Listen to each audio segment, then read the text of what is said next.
What up, mans? What up, dudes? What up, bras? This is the Titanfall Princess, aka Nancy Cakes. Want to talk about, or rather respond to NXTGEN720. So I was watching the Xbox Beastfire podcast, and Zair's talking about the PlayStation Neo with the panel. And not to forget, Hebot was on the show, and if you'd not subbed to him, now's the time to sub to him. We had a good podcast with each other, and I have plans for him, but that's enough of that.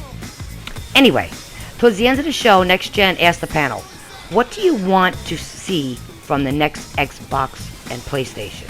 And that's when I thought, what about the consoles we have right now?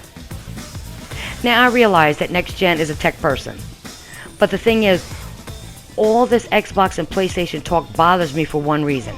Lack of games, and we hadn't gotten a chance to enjoy the consoles that we have right now. In the 6th gen, we didn't have this problem with consoles just not really having anything unique to play or all the remasters.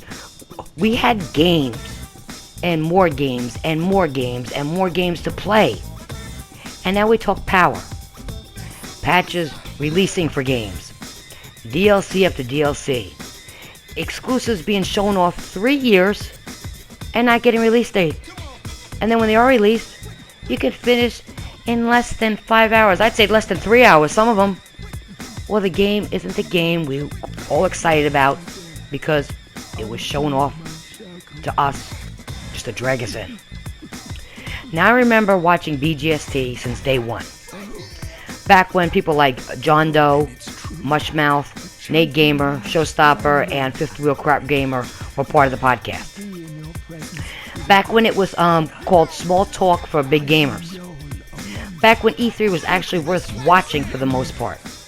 When BGST did live E3 reaction shows and talked about games. Back when this community on YouTube had a good console war.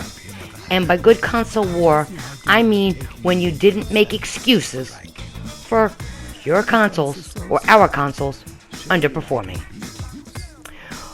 One reason why I don't support this mid-gen new console bullshit is because it's letting us know as a consumer that evidently we don't have the best product. It's letting us know that these developers are lazy. And what happened to when developers actually use the power of a console?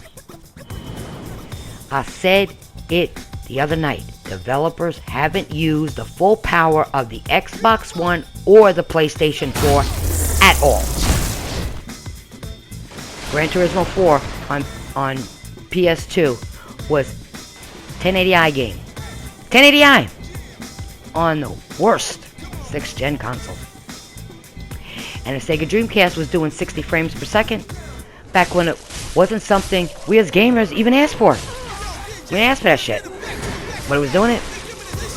Honestly, are we 100%, ask yourself, are we 100% satisfied with our consoles?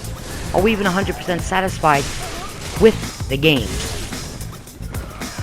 All the delays, flops, and all that. I think everybody knows we started this gen off on the wrong foot. Launching with Watch Dogs, the worst Call of Duty, all these ports. It's so much damage controlling when not being able to pull off 1080p. We even had new terms like dynamic resolution. This is literally the worst console war to date. Most people aren't even measuring games against games anymore. But we're all ready to talk about new consoles being released. I understand. The appeal of power appeals to a lot of people. But can you have the best car in the world? What are you going to do without gas? Guys get my point? Anyway, just wanted to offer some thoughts about the Beastfire podcast with NXTGEN720.